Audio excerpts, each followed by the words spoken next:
예, 오늘 저는 주신 말씀을 가지고 화평하게 하는 자의 복이라고 하는 제목을 가지고 하나님 말씀을 증거하겠습니다. 제가 이번 주간에 이 말씀을 통해서 묵상하는 가운데, 이 말씀 묵상하고 준비하는 가운데 저희 집에 갑자기 필요한 게 있어가지고 마트에 가서 이제 뭔가 사려고 갔는데요.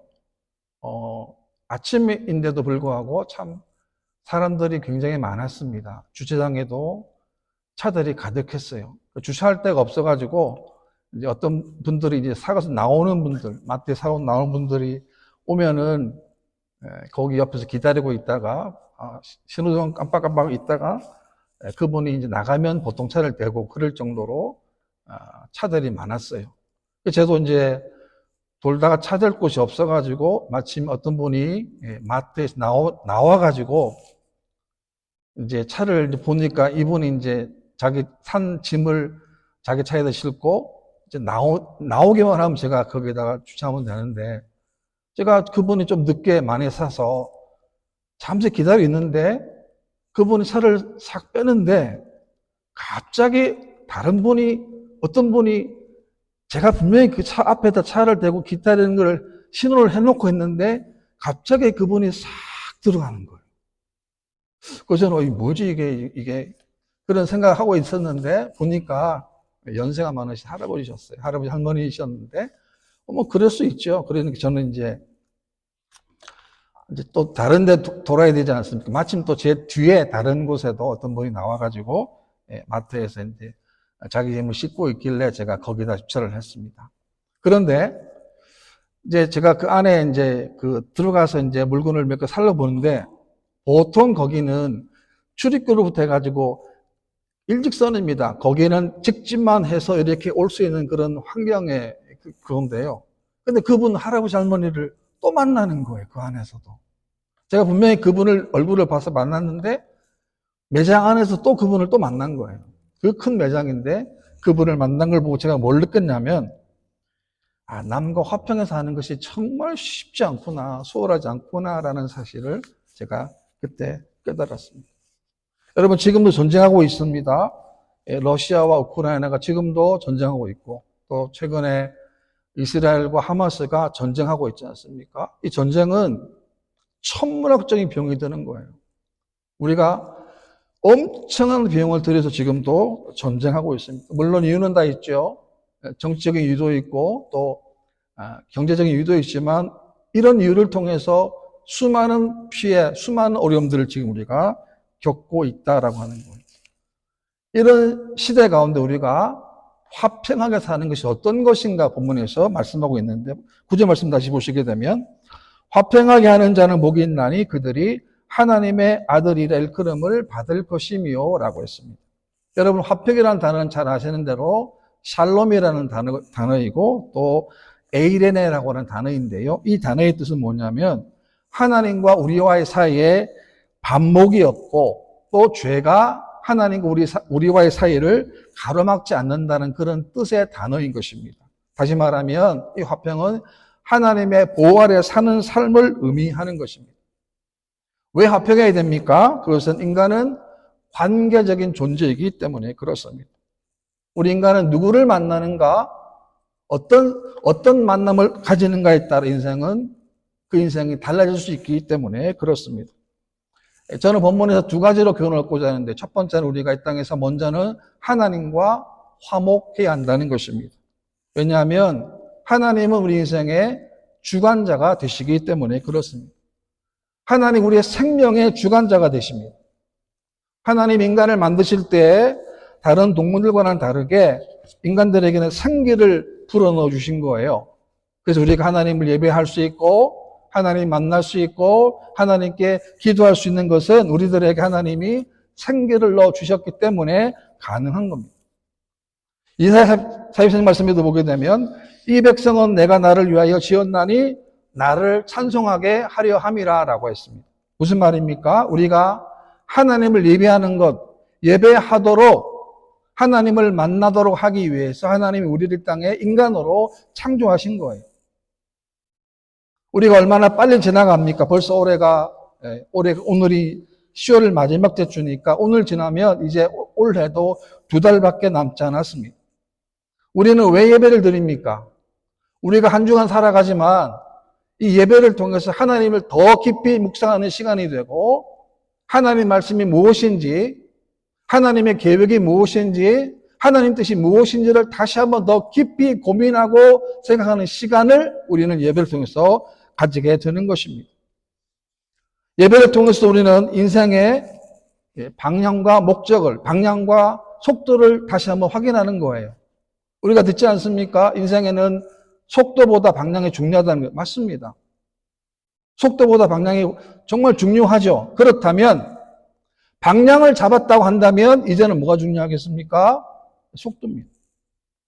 방향을 잡았다면, 하나님 주신 그 뜻을 알았다고 한다면, 하나님의 계획을 알았다고 한다면 이제는 그 계획을 향하여 다른 막질하고 또 우리가 전심전력하는 것, 그것이 뭡니까? 바로 예배라고 하는 것입니다.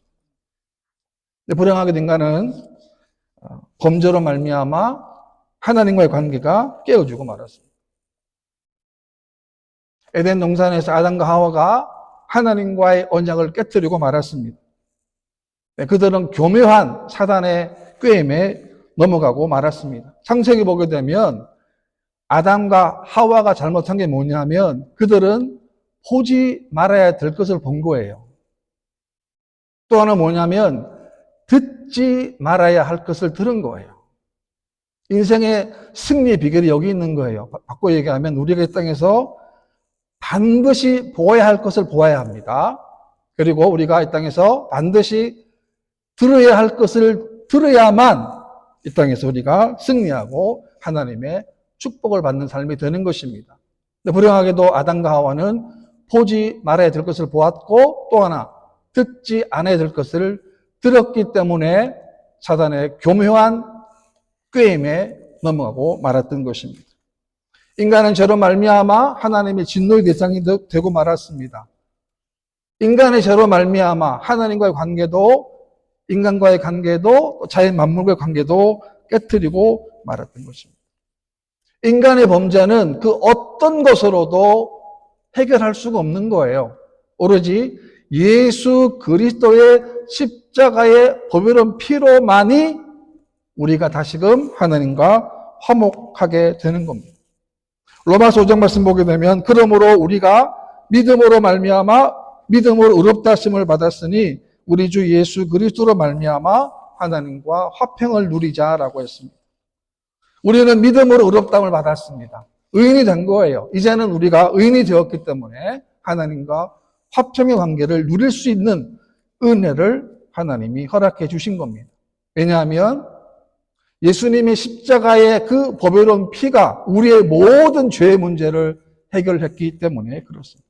그래서 이제 우리가 하나님과 마치 우리가 범죄 이전에 그런 범죄 이전처럼 새롭게 하나님과 교제를 나누는 것, 그것이 바로 하나님과 화평의 관계를 말씀한 겁니다. 욥기 22장 말씀을 보게 되면 너는 하나님과 화목하고 평안하라 그리하면 복이 내게 임하리라 라고 했습니다. 무슨 말입니까? 하나님과 먼저 화목하라는 거죠. 화목하게 되면 뭐가 주어지는 겁니까? 하나님의 평안, 하나님의 평강이 이루어진다는 거예요. 관건은 우리가 먼저 하나님과 화목된 거예요. 어떻게 알 수 있습니까? 우리가 하나님과 어떻게 화목된가 알 수 있는 것은 우리가 우리 마음속에 하나님의 진정한 평안이 있는가 없는가를 보게 되면 우리가 하나님과 화목되느냐 아니면 그렇지 않는가를 우리가 알 수 있게 된다는 것입니다. 요한복음 말씀 보게 되면 평안을 너에게 끼치노니 곧 나의 평안을 너에게 주노라. 내가 너에게 주는 것은 세상이 주는 것 같지 아니하리라.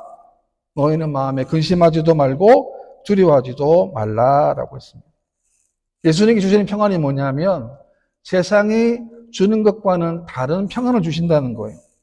그래서 이 주님 주시는 평안은 외부적인 조건이나 외부적인 어떤 환경의 제약을 받는 것이 아닙니다. 그렇기 때문에 주님은 어떤 평안을 주시냐면 요한복음에서 나의 평안. 그러니까 무슨 말입니까? 우리가 이 땅에서 진정한 평안은 누가 주신다는 거예요? 하나님만 주신다는 거예요. 하나님. 세상이 혼란합니다. 답답한 일이 여전히 많습니다. 그러나 그 가운데 우리 마음속에는 하나님의 평안으로 우리가 가득 살 수 있다는 것을 말씀하는 거예요. 왜? 그분이 우리들에게 평안을 주시기 때문에 그렇습니다. 그 다음에 두 번째는 이웃과의 관계에서도 우리가 화목해야 합니다. 우리는 예수를 믿음으로 말미암아 우리가 새로운 거듭난 피조물이 되었습니다. 그래서 우리들은 하나님의 감동으로 살아갑니다. 이 땅의 삶의 목적이 우리가 하나님께 감동이 되기 위해 살아가는 거예요. 그래서 성경에 보게 되면 우리가 먹든지 마시든지 무엇을 하든지 다 하나님의 영광을 위하여 하라는, 우리가 마음을 다하고 정성을 다하여 하나님을 섬기는 것처럼 이웃에게도 마찬가지입니다. 동시에 마음과 정성을 다하여 우리가 이웃을 섬겨야 하는 것입니다. 그런데 오늘날 참 불행한 시대 아닙니까? 아픔의 시대예요. 갈등의 시대입니다. 계층 간의 갈등이 있고 세대 간의 갈등이 있고 이념 간의 갈등의 시대를 지금 우리가 살고 있다는 거죠. 그래서 나와 다른 사람들하고는 이 벽이 점점 더 높아지고 있는 시대를 우리가 살고 있는 거예요. 그래서 무서운 시대예요. 옆집에 사람이 죽어도 모르는 거예요. 누가 사는지도 모르는 겁니다. 왜 없는지도 모르는 거예요. 왜? 그만큼 벽이 높아지고 있기 때문에 그렇습니다. 또한 우리는 늘 다른 사람과 비교 평가합니다.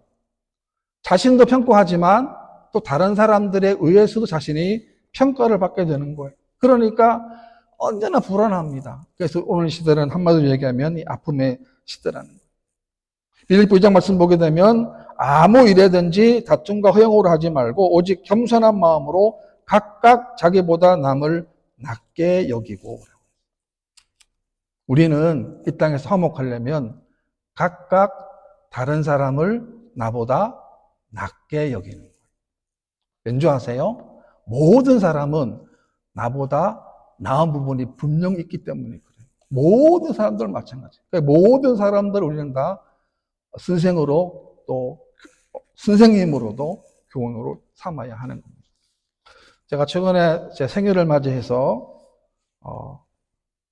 제 생일이니까 저희 아이들이 선물을 했어요. 그 중에 저희 딸이 했는데 제 얼굴을 이렇게 찰흙 진흙으로 만들었어요. 그 아이가 손재주가 좋아가지고.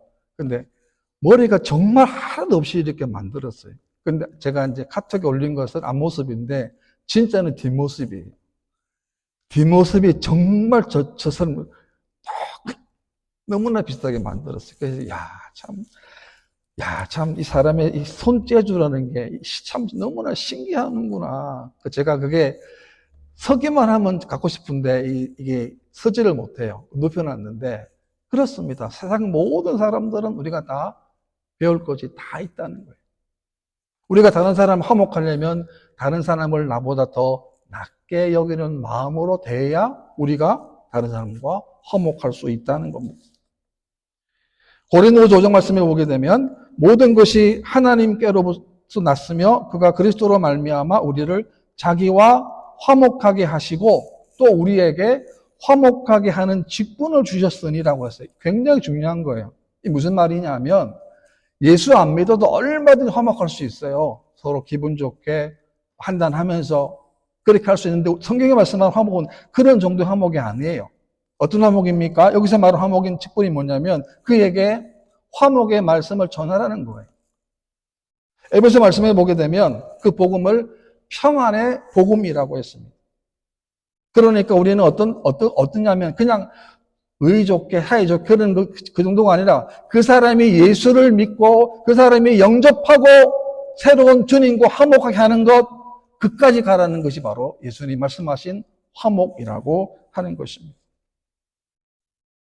그래서 우리들에게는 우리 성도들 간에 또 우리 이웃들 간의 화목이 그만큼 중요한 것은 이 화목을 통해서 우리가 하나님을 보여주고 하나님을 만나게도 하기 때문에 그렇습니다.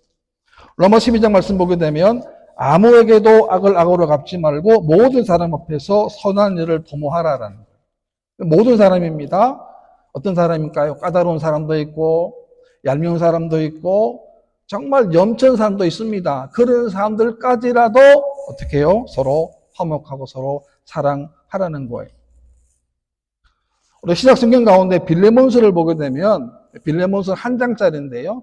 그 내용을 보게 되면 이 오네시모라는 노예가 나오는데 이 오네시모라는 노예가 주인인 빌레몬에게 빌레몬의 물건을 훔쳐가지고 도망을 친 거예요.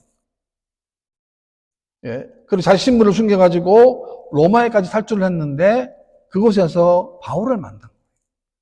그리고 로마에서 바울을 만나서 바울로부터 복음을 듣고 예수를 믿고 하나님을 영접하는 사람이 됐어요. 근데 문제는 뭐냐면 바울은 이 오네시모를 빌레몬에게 보내고 싶은데 어떻게 할 도리가 없는 거예요. 그래서 쓴 게 빌레몬서입니다. 성경에 보게 되면 그러므로 내가 나를 동력자로 알진대 그를 영접하기를 내게 하듯 하고, 그러니까 빌레몬 내가 나를 바울을 동력자로 알진대 그를, 오네시모 노예입니다. 노예를 영접하는데 그것을 나한테 하는 것처럼 하듯 하고, 또 그가 만일에 내게 불의를 하였거나 내게 빚진 것이 있으면 그것을 내 앞으로 계산하라. 내가 다 갚아주겠다는 게 바울이. 만약에 오네시모가 훔쳤던 그 돈이 있다고 한다면 내가 갚겠다는 거예요. 비록 그 노예 신분이었지만 예수님을 믿었기 때문에 한 형제로 받으라는 말이. 결국 이 오네시모는 주인에게 돌아갔습니다. 이제는 그가 노예가 아니라 교회의 중요한 역할을 감당하는 믿음의 일꾼이 된 거예요. 그러니까 한 사람을 우리가 화목한다는 것은 그 사람을 통하여 하나님과도 화목하게 하는 이 놀라운 주님의 축복의 말씀이 오늘 여기에 담겨 있다라고 하는 겁니다. 로마 12장 말씀에도 보게 되면 할 수 있거든 너희로서는 모든 사람과 더불어 화목하라는 모든 사람이에요. 링컨을 보게 되면 링컨은 인류 역사상 더할 나위 없는 훌륭한 화해의 모범을 가진 대통령이었죠. 링컨이 이제 대통령 선거 출마했습니다. 그런데 대통령 링컨이 선거운동할 때 그를 극렬하게 반대했던 사람이 누구냐면 에드윈 스탠턴이라는 사람이에요. 이 사람이 링컨을 그렇게 반대하고 또 이 사람을 그렇게 극심하게 비판했던 사람이에요. 그러니까 심지어는 링컨의 외모를 가지고도 비판했던 사람이에요. 링컨이 신국 대통령이지 않습니까? 그리고 강요를 임명하는데 미국의 육군성 장군을 임명하는데 그 사람을 누구 세웠냐면 자기를 그렇게 반대했던 사람, 에드윈 스탠턴 사람을 임명을 해버려요. 그러니까 참모들이 다 반대하지 않겠습니까? 그 사람이 당신을 그렇게 안 좋은 말 비난했는데 어떻게 그 사람과 같이 일을 할 수 있겠습니까? 라고 말을 했을 때 링컨이 이런 말을 했습니다. 물론 나도 다 안다. 그 사람이 나를 비난한 것도 알지만 그러나 이 일에 가장 적합한 사람은 바로 저 사람이다. 그리고 그 사람이 이 스탠턴이 정말 링컨과 함께 열심히 일을 했습니다. 나중에 얼마 뒤에 링컨이 암살을 당하지 않습니까? 죽을 때 많은 사람들이 조사를 했는데 그 중에 이 스탠턴이 이런 조사를 했습니다. 이제 그분은 모든 세대에 속하십니다. 라는 이런 조사를 했어요. 그러니까 링컨의 이 마음, 링컨의 화해하는 이 마음은 적을 친구로 만들었다라고 하는 것입니다. 이것이 뭡니까? 우리가 복음받은 신앙인의 삶의 모습이라고 하는 것입니다. 마태복음 5장에 보게 되면 예물을 드리다가 거기서 내 형제에게 원망 들을 만한 일이 있는 것 생각이 나거든. 예물을 제단 앞에 두고 먼저 가서 형제와 화목하고 그 후에 와서 예물을 드리라라고 했습니다. 무슨 말입니까? 오늘 예배 드리는데 이 예배를 하나님 받는 예배인가 받지 않는 예배는 여러분 한 주간 동안 우리가 이웃과 어떤 삶을 살았는가에 따라 하나님 예배를 받으시기도 하고 하나님 예배를 받지도 않으신다는 거예요. 그러니까 예배 드리기 전 혹시라도 내가 막 양심에 꺼리끼겠다는 말이 있다고 한다면 예물을 제단 앞에 두고 먼저 가서 화해하고 오라는 거예요. 그것이 하나님의 뜻이라는 겁니다. 특별히 교회 안에서도 마찬가지 아니겠습니까? 우리가 유념해야 될 것 함부로 내뱉는 말이에요. 우리가 어떤 말을 사용하느냐에 따라서 그 교회가 기쁨이 넘치고 감사가 넘치고 행복이 넘치는 교회가 될 수도 있지만 또 비난하고 함부로 정죄하는 이런 말들 때문에 교회가 어려움 당할 수도 있다라고 하는 것입니다. 성도들도 마찬가지입니다. 우리는 서로 덕이 되는 말을 해야 합니다. 성경에 보게 되면 오직 덕을 세우는데 소용되는 대로 선한 말을 하여 듣는 자들에게 은혜를 끼치게 하라 하는 거예요. 우리가 하는 말은 누굽니까? 듣는 사람들에게 어떻게 해요? 선한 말을 해서 어떻게 해요? 그들에게 말로서 은혜를 끼치라는 거예요. 이것이 화평의 일이고 이것이 바로 덕을 세우는 거예요. 성경에서는 오류를 억지로 가게 하면 어떻게 하라고 그럽니까? 그 사람과 두 배입니다. 신유를 더하라는 거예요. 왜? 그 사람과 함께 덕을 세우고 그 사람을 통해서 하나님의 일을 할 수 있기 때문에 그렇습니다. 여러분 잘 아시는 성 프란시스의 기도문이 있지 않습니까? 평화의 기도입니다. 주여 나를 평화의 도구로 써주셔서 미움이 있는 곳에는 사랑을, 상처가 있는 곳에는 용서를, 분열이 있는 곳에 일치를, 의욕이 있는 곳에는 믿음을 심게 하소서. 그리고 고백하면 주여 나를 평화의 도구로 써주소서라고 하나님께 고백했다. 여러분 예수 잘 믿는 사람들은 어떤 사람일까요? 예수 잘 믿는 사람들은 하나님과 관계가 더 좋아지는 사람이고 아울러 사람들과 이웃들 관계도 더 좋아지는 사람이 예수를 더 잘 믿는 사람인 것입니다. 9절입니다. 화평하게 하는 자는 복이 있나니 그들이 하나님의 아들이라 일컬음을 받을 것이미요 라고 했습니다. 그러니까 우리는 이미 하나님의 아들이기 때문에 해야 할 게 뭐냐면 이 땅에서 화평을 뿌리는 거예요. 화평을 심는 거예요. 이 프란시스의 기도문처럼 미움이 있는 곳에 사랑을 심는 것이고 상처가 있는 곳에 용서를 심는 것이고 분열이 있는 곳에 일치를, 의욕이 있는 곳에 믿음을 심는 것 바로 우리가 해야 할 일입니다. 우리 남은 생애 동안 저 여러분들은 평화를 많이 심으시기를 바랍니다. 그리고 우리가 화평을 만드는 자가 되어야 합니다. 내 마음속에 이웃과 하나님과 관계도 마찬가지입니다. 우리가 화평을 많이 심어서 우리로 하여금 우리가 정말로 하나님의 자녀답게 살 수 있는 그런 믿음의 삶 되시기를 주님의 이름으로 축원합니다.